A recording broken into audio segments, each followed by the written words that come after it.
So what happens when you do everything right and your child does something completely out of step with the values you taught?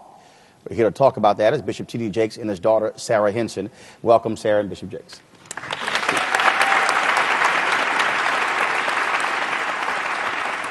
Sarah, I want to start with you. So we've been talking about the role of daddies, and daddies saying the right thing, doing the right things, leading. You're the daughter of a prominent pastor. Then all of a sudden, when you were 14, you had to tell daddy something that you knew he's likely not going to like. Absolutely. When I was 14, I told my father that I was pregnant with my son Malachi. And I think that it was a difficult time for our family because I knew that my parents had raised me in a way that was different than obviously me being pregnant at that age. So I think it was difficult, but in hindsight, I feel very honored to have had his support throughout that process. And I realized that a lot of girls don't have that experience. Bishop, take us through that moment when she said, be nice. What did that feel like? Shocked, crushed, emotionally devastated. And yet there was something down inside of me and in her mother as well that said we have to rise above the trauma. I mean, it blindsided us both. We never saw it coming. I mean, it was a direct right to the chin. Yes, okay. However, but we got to tell the story, but it was really, really shocking. Nonetheless, love overrides everything. I mean, everything. And it wasn't about being embarrassed. It wasn't about protecting my image. I cared nothing about that. I cared about what you see sitting right here. Right here. And if your motives are right, and you're not using your children as props to support this one-act play you're trying to put off, when push comes to shove and you got to choose your kid. Sarah, did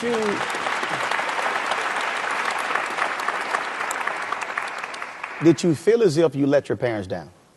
I think I did. I mean, I knew that they had high expectations for me as their daughter, and I felt like I did let them down. But the grace of it all is that we have a faith that teaches us no matter what you've done, there's always a way back onto the right path, and I think that's the beauty of... Absolutely. In some ways, and this might sound shocking, I know I'll get a lot of letters for this, but in many ways it was the best thing in the world that could have happened. Because she wrote me a letter, I don't know whether you remember this or not. She said in the letter, I will never forget it, she said, I know I hurt you and Mom, I know I really let you guys down. And she said, I'm really, really sorry about that, to see you go through the kind of pain you're going through. She said, but it was worth it all to see how much you love me. I will never forget that as long as I live. Sarah, one of the things that also happens is that when you have a child at that age, the things that other 14-year-olds are doing and 15-year-olds are doing goes out the window. Absolutely. And so how did your life change when you had to confront, I'm not a regular teenager, I'm a mother? Well, I think that those years are the years where you mess up and learn the rights and wrongs of life and how that molds you into who you're going to be as an adult. And I had that moment, and at that time I had to decide what my future was going to be. Was I going to allow this moment to define me? I graduated high school at 16. I enrolled at Texas Christian University because I knew that I had me and my son to care for, and I didn't want the rest of my story to be, hey, you got pregnant and then everything went downhill from there. No, I'm going to be something, I'm going to do something, and I'm going to put all that I have at it for me and for my baby. What was let me say something. She was amazing. I mean, at 14 years old, she was amazing. She had all of these books about having a baby and raising kids. She went right on through school. She was not derelict regarding her responsibilities. She exhibited a maturity that was absolutely appalling. And you really get to know your daughter better when you see them under fire. And the things that she's saying that she did, she really did do them. I mean, she didn't just toss the baby off and say, here, you all take this baby and raise it, and I will pay thy wages, like the scripture in the Bible. No, what she did was really Uh, she locked down into, this has changed my life. I accept responsibility for my actions, and I'm willing to do whatever it takes to get the job done. She's an amazing girl. Was there any concern at any moment what the church thinks? For me, there was. And how did you deal with it?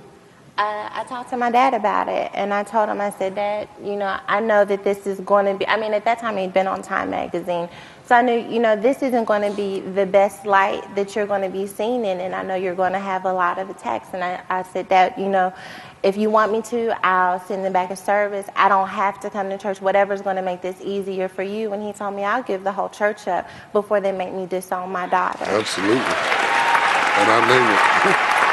And I mean it right now. But Bishop, surely. Absolutely.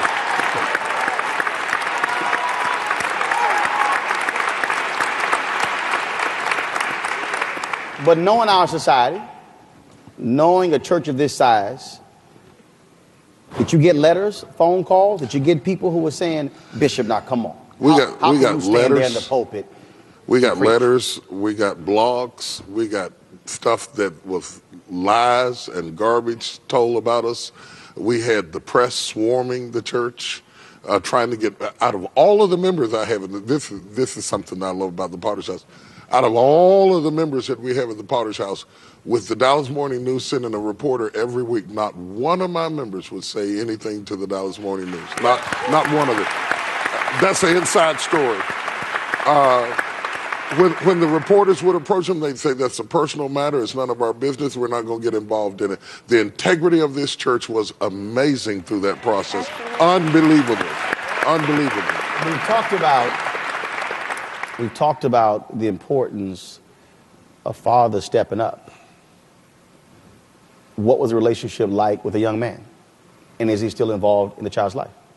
I don't think that that's, part of my story to tell. I think that that's something that he should be allowed to do in his time, and out of respect for his privacy and that of my son, that's not something I'm going to discuss. But should Bishop, because one of the things I've talked about with pastors, is that one of the things that happens is that I watch baby dedications. I see a lot of women there. And I've talked to pastors and I've said, you have an opportunity to reach out to those young men, because a lot of people don't necessarily reach out to them and try to pull them in to say, you have a role in this. Mm-hmm. And so for you, did you reach out? And should pastors make that effort to say, at least I'm going to reach out to a young man and say, somebody should talk to you if you brought the child in at a young age? Yes, but it's very difficult when it's your daughter. I think it's better to be objective when it's somebody else's daughter. And the other thing that needs to be said in the young man's defense is that he was very young, too. So they were both kids, very, very much kids. And we knew as parents that this was going to come home to roost to us, because he wasn't even where he could go to work and make payments and do all that kind of stuff in any major way. So we understood this was an unusual circumstance. I think whenever possible, we should try to get the young man in. I think we should try to get the family restored. But let's not go back to the old days where just because you made a mistake, you end up marrying somebody that you're miserable with for 30 years. So we have to balance the relationship between the father and the child. Does not necessarily mean that there's going to be an ongoing relationship between the father and the woman. You have married. Mm-hmm. You are raising your child, now 7 years old. 9 years old, I'm sorry. Mm-hmm. Most people are like, sure, I'll be happy to be 21.